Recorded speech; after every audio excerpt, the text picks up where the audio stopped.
Kita mengambil tema tentang janji Allah untuk mereka yang meninggalkan maksiat. Digambarkan anin Nabi sallallahu alaihi wasallam,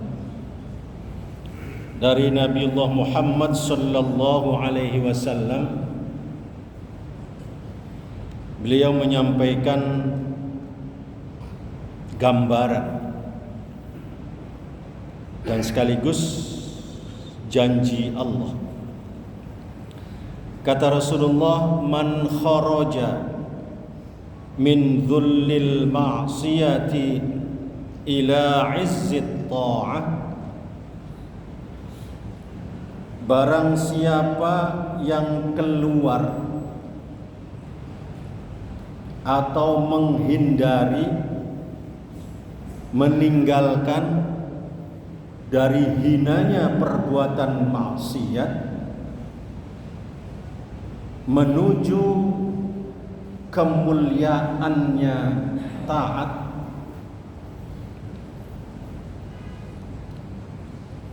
yakni seperti digambarkan man tarokal maksiat, yakni barang siapa yang meninggalkan kemaksiatan allati tasiruhu dhalilan, yang kemaksiatan itu sudah jelas-jelas akan membawa kerendahan kita, membawa kehinaan kita, wa amila tali'ah, dan kemudian berpindah menuju kepada amal yang taat, allati tusiruhu azizan, yang dengan jelas-jelas ketaatan kepada Allah Subhanahu wa taala akan mengangkat derajat kemuliaan seseorang. Maka kepada mereka, orang-orang yang meninggalkan kemaksiatan menuju ketaatan kepada Allah Subhanahu wa taala, kata Rasulullah, a'tahu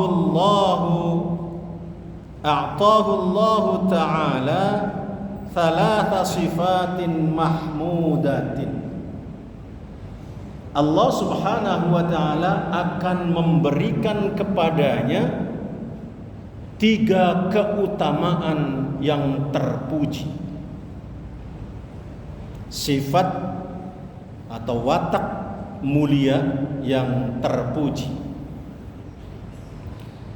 Apa saja 3 sifat itu? Pertama, aghnahu Allah ta'ala min ghairi malin. Allah akan membuat dia kaya tanpa harta.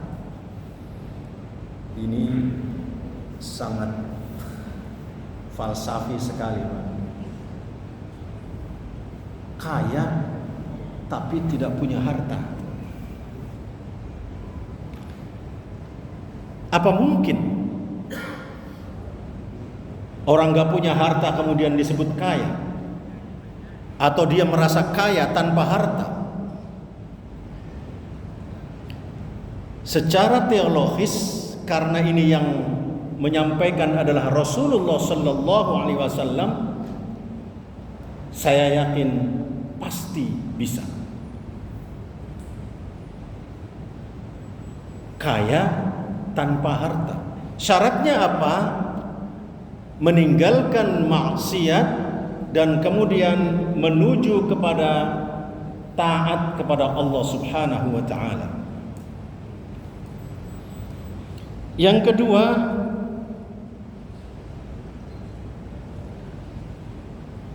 wa ayyadahu min ghairi jundin, dan dia akan dikokohkan atau dikuatkan dirinya tanpa pasukan. Dia kuat tapi tanpa teman, tanpa bantuan orang lain. wa a'azzu min ghairi ashiratin, dan dia mulia tanpa dimuliakan oleh orang lain. Ini 3 yang akan diberikan oleh Allah bagi mereka yang meninggalkan maksiat. Hadis ini kemudian dikembangkan oleh Wali Songo, diajarkan kepada orang-orang Jawa, yang akhirnya kemudian menjadi falsafah Jawa, seperti yang sering kita dengar, sugih tanpa bondo. Terus Pak Nanang yang hafal itu falsafah Jawa itu, sugih tanpa bondo, kaya tanpa harta, menang tanpa ngasorake, menang tanpa ngasorake, falsafah orang Jawa. Ini pengembangan yang dilakukan oleh para wali songo atas hadis Rasulullah sallallahu alaihi wasallam. Digdoyo, apa digdoyo itu? Hebat. Digdoyo tanpa aji, hebat tanpa dengan senjata, tanpa dengan aji itu adalah apa? Kekuatan, senjata, alat dan sebagainya. Kemudian tadi digambarkan oleh Rasulullah, dia hebat tanpa bolo, tanpa teman. Atau dalam bahasa Jawa itu ngelurup tanpa bolo. Ngelurup apa ngelurup Pak? Menyerang. Menyerang, menang tapi tanpa pasukan.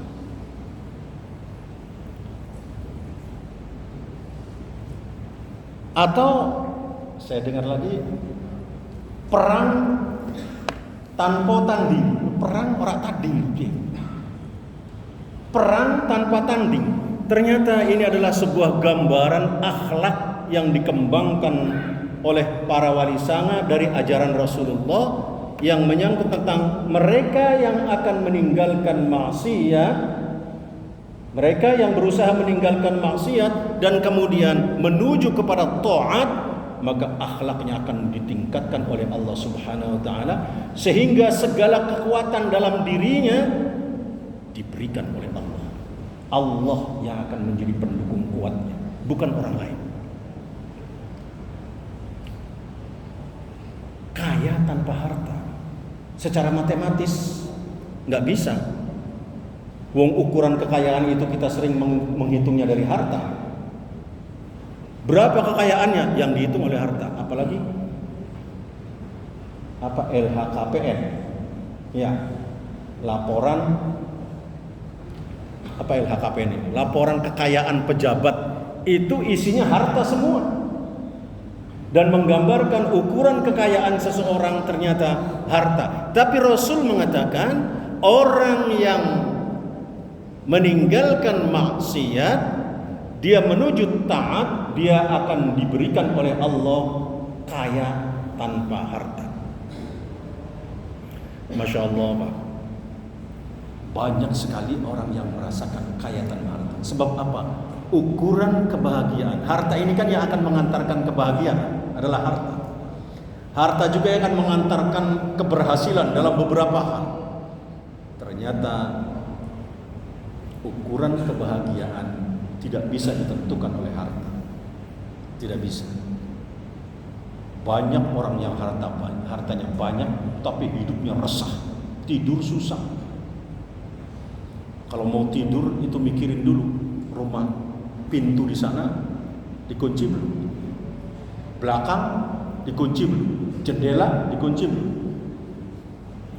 Dalam kegelisahan, orang yang hartanya banyak belum tentu hidupnya bahagia, belum tentu. Maka di sini digambarkan oleh Imam Nawawi Al-Bantani dalam kitabnya ini Nasaihul Ibad, Makna Allah memberikan kekayaan tanpa harta itu ay yunfiquhu bal bisukuni qalbi. Kekayaan yang dimaksud adalah ketenangan hati sehingga dia mampu berbuat kebaikan yang sangat banyak. Orang yang menargetkan kebahagiaan itu diukur dari kekayaan, maka dia orang tersiksa. Pasti tersiksa itu.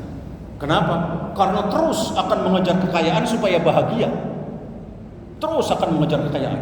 Enggak pernah tercapai yang namanya kekayaan, kata Rasulullah, orang tidak akan pernah puas kalau yang dikejar adalah nafsu. Sampai Rasul mengatakan, kalau kita membiarkan nafsu, kemudian kita mengharapkan satu gunung Uhud itu emas diberikan kepada kita, maka nafsu akan meminta satu gunung Uhud lagi. Dikasih lagi sampai 2 gunung Uhud, meminta lagi satu gunung Uhud yang lain, sampai kata Rasulullah, orang itu meninggal dunia dan hidungnya dicocok dengan tanah. Dalam pengertian sudah dikubur, baru dia selesai. Karena ternyata nafsu dunia tidak akan pernah berhenti. Tetapi orang yang qana', bersyukur, dia merasa apa yang telah diberikan oleh Allah itulah yang terbaik, kemudian dia menerima ridho apa yang diberikan oleh Allah, maka hidupnya akan menjadi nikmat. Ini yang akan jadi kaya. Nanti buktikan Pak, dalam amal sehari-hari ini bisa dibuktikan. Orang yang rakus dalam harta, yang target kebahagiaan itu adalah dengan harta, ketika dimintain sumbangan, pelitnya bukan main. Susah dia. Karena apa? Dia merasa mencari susah. Tapi orang yang menerima apa yang diberikan oleh Allah, qanaah apa adanya, ketika diminta sumbangan, dia lebih dahulu nyumbang. Kalau orang yang nyumbang berarti orang kaya, Pak. Tapi orang yang belum nyumbang atau nggak mau nyumbang, itu namanya orang miskin. Buktikan orang yang rakus dalam harta itu susah untuk nyumbang. Kalaupun nyumbang terpaksa sambil ngomong, sana kamu minta terus. Kalaupun nyumbang sambil ngomong, betapa Allah memberikan gambaran. Kemaksiatan kita tinggalkan, menuju ketaatan, ketenangan hati akan muncul, maka qanaah akan tercipta pada diri kita. Kita akan menjadi kaya, kata Allah. Allah yang akan menyiapkan segalanya. Saat butuh, Allah yang mendatangkan. Ini yang dibuktikan oleh Imam Malik ketika berdialog dengan Imam Syafi'i. Ketika Imam Syafi'i umur 20 tahun di Mekah, Imam Syafi'i berangkat ke Madinah untuk belajar ilmu yang lebih luas lagi kepada Imam Malik. Sampai di Madinah, Imam Syafi'i ditolak. Tapi kemudian ketika menyampaikan kepada Imam Malik bahwa dia sudah hafal kitab karangan Imam Malik yaitu Al-Muwatta, baru diterima Imam Syafi'i.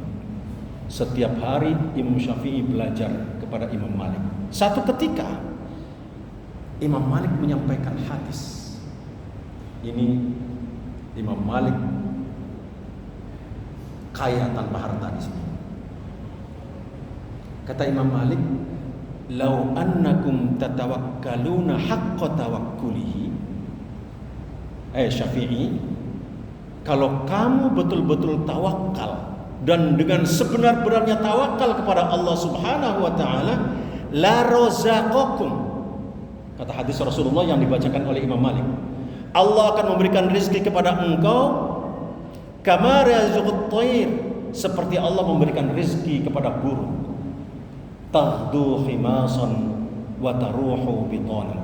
Pagi-pagi dia keluar dari sarangnya dengan penuh tawakal, pasrah kepada Allah, menerima apa adanya kenyataan ini, dan dia tidak tahu rezeki itu ada di mana.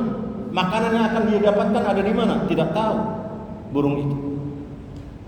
Wa taruhu bitanan, tapi di sore hari dia pulang ke kandangnya dalam keadaan kenyang.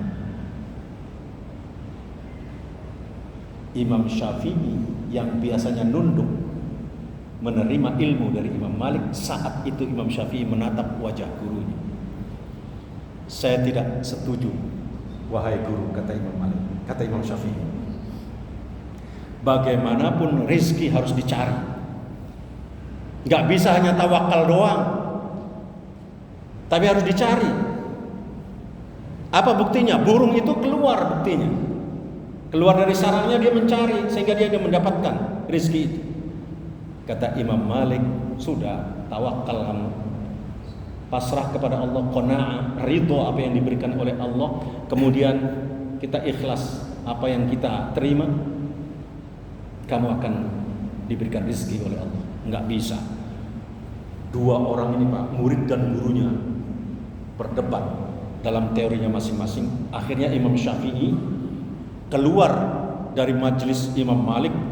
Dia dalam kegalauan kemudian menelusuri perkampungan Madinah. Di tengah-tengah perkampungan dia ketemu dengan kelompok masyarakat yang sedang manen anggur. Ketika ada orang yang sedang manen anggur itu, Imam Syafi'i kemudian ikut memanen anggur, membantu masyarakat panen anggur itu. Setelah selesai, Syafi'i mau kembali lagi, dipanggil oleh petani anggur tadi. Ya Syaf, anak muda, sini. Kemudian Syafi'i diberikan satu bungkus anggur, satu bungkus plastik anggur. Ini bagian kamu.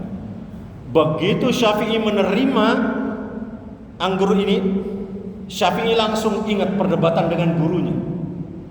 Kata Syafi'i, ternyata saya yang betul teorinya. Dengan bekerja saya membantu para petani, saya mendapatkan anggur. Guru saya yang di sana aja, di pesantren saja, tidak bakal mendapatkan anggur ini. Syafi'i kemudian lari menemui gurunya, diketok pintunya. Assalamualaikum, ya Syekh, ternyata teori saya yang benar. Apa kata Imam Malik? Dengan saya bekerja membantu petani anggur di kampung, saya mendapatkan anggur ini. Tapi Syekh gak mungkin mendapatkan anggur ini. Maka atas kebenaran teori ini, saya persembahkan anggur ini untuk Syekh, untuk guruku. Imam Malik tersenyum, senyum aja. Kemudian Imam Malik bilang, Alhamdulillah, sejak siang saya hanya bergumam dalam hati saya, ya Allah, alangkah nikmatnya dalam suasana yang panas ini saya bisa makan anggur. Ternyata tanpa bekerja engkau sudah membawakan anggur kepada aku. Imam Syafi'i kaget atas jawaban gurunya itu. Loh, ternyata betul guru saya dengan tawakal dia dapat anggur, saya dengan bekerja dapat anggur. Akhirnya apa? Dua orang ulama besar ini ketika terjadi perbedaan justru melahirkan hikmah yang sangat luas. Bekerja sekaligus tawakal kepada Allah. Ternyata Imam Malik mengambil penggalan hadis di depannya, lau annakum tatawakkaluna haqqa tawakkulihi. Tapi Imam Syafi'i mengambil penggalan di belakangnya. Dia terbang, burung itu terbang sebagai upaya mencari nafkah. Maka ini menggambarkan Imam Malik dengan sifat qanaah, menerima apa adanya, hanya bergumam, dia kemudian rezekinya datang sendiri. Masya Allah. Bukti bahwa meninggalkan kemaksiatan dan senantiasa hanya taat kepada Allah Subhanahu wa ta'ala, tawakal kepada Allah sepenuhnya, maka Allah akan memberikan kekayaan tanpa harus kita memegang harta atau kekayaan itu. Dan ketenangan adalah merupakan kekayaan yang sangat luar biasa bagi kita. Ketenangan. Karena itu kita tidak berpikir lagi bahwa kekayaan adalah segalanya. Kalau kata Gus Baha mengatakan orang paling bodoh, kata dia, kalau kebahagiaan itu mengandalkan pada kekayaan. Paling bodoh. Kebahagiaan itu mengandalkan pada syukur, qanaah dan ridho atas apa yang telah diberikan oleh Allah Subhanahu wa ta'ala. Qanaah. Ini yang digambarkan oleh Rasulullah Muhammad sallallahu alaihi wasallam Orang yang meninggalkan maksiat, dia pertama akan diberikan kekayaan tanpa harta, yakni ketenangan jiwanya, dan kebutuhannya akan dipenuhi ketika dia memang memohon dan kebutuhan itu. Yang kedua, wa ayyadahu ay quwwahu, yakni kekuatannya, min ghairi jundin ay asakin yu'inuhu bal biquwwatillahi ta'ala. Dia orang ini kuat, orang ini hebat, tanpa ada yang membantu, tanpa ada pasukan, tanpa ada teman, tapi dia kuat dengan sendirinya. Kuat dengan sendirinya. Bagaimana kuatnya sampai digambarkan dalam penjabaran oleh Wali Sanga itu, perang tanpa tanding. Ketika dia berperang, ketika dia menyebarkan dakwah, menghadapi orang-orang yang berlawanan ideologi, berlawanan kemauan dan keinginannya, tapi dengan cara-cara yang santun, dengan cara-cara yang lembut, cara-cara yang betul-betul manusiawi, ternyata perbedaan yang mestinya, pertentangan yang mestinya berlawanan tadi, kemudian melakukan perlawanan, justru lawan-lawan itu merasakan adanya keindahan dalam dakwah itu, atau dalam perlawanan peperangan itu. Ini yang digambarkan oleh Allah Subhanahu wa taala dalam salah satu ayatnya, yang kata Allah, surat Fussilat ayat 34 digambarkan, a'udzubillahi minasyaitonirrajim, wala tastawil hasanata walas sayyi'ah, kata Allah, dan tidaklah sama kebaikan dan keburukan, atau kebaikan dan kejahatan. Idfa' billati hiya ahsan, tolaklah segala kejahatan itu dengan cara yang lebih baik. Jangan kejahatan dilawan dengan kejahatan, kemaksiatan dilawan kemaksiatan, jangan keburukan dilawan keburukan.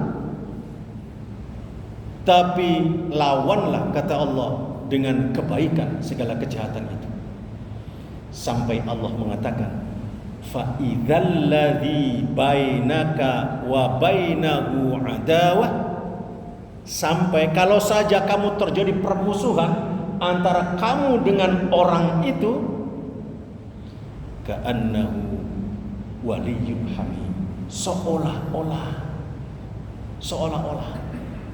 kamu telah menjadi temannya dia.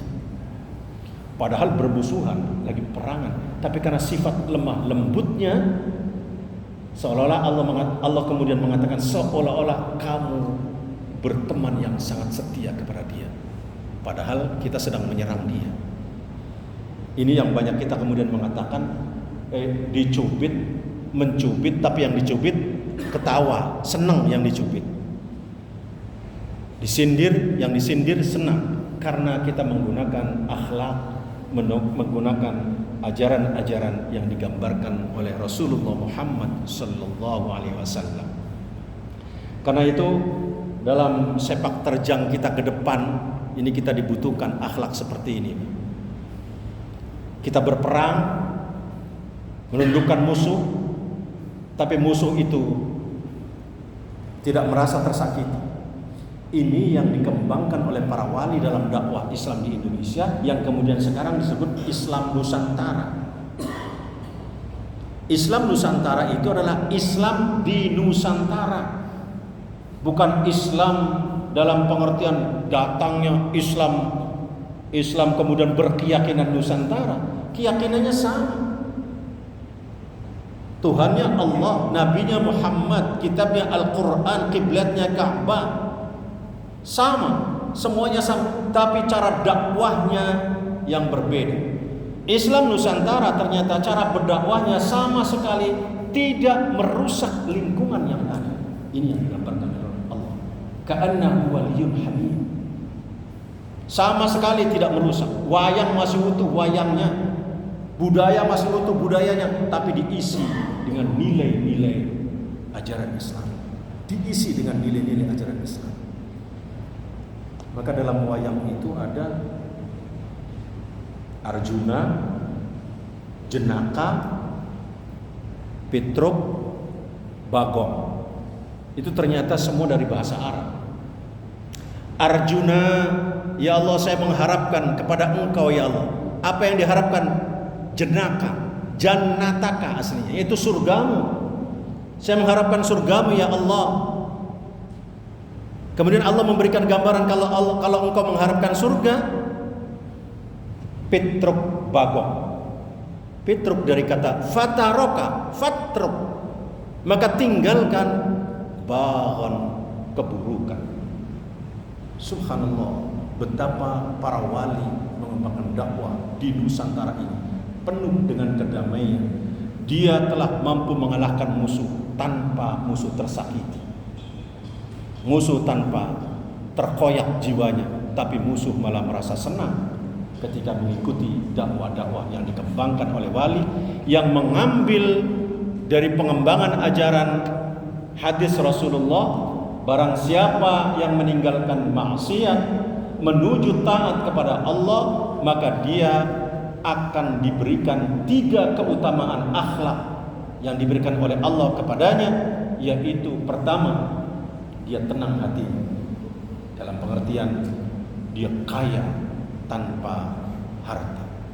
Yang kedua, dia mampu kuat tanpa bantuan orang lain. Dan yang ketiga digambarkan oleh Rasulullah Muhammad, wa a'azzu ghairi ashirah, dan dia bisa jaya tanpa pendukung siapapun. Yang mendukung adalah Allah Subhanahu wa ta'ala.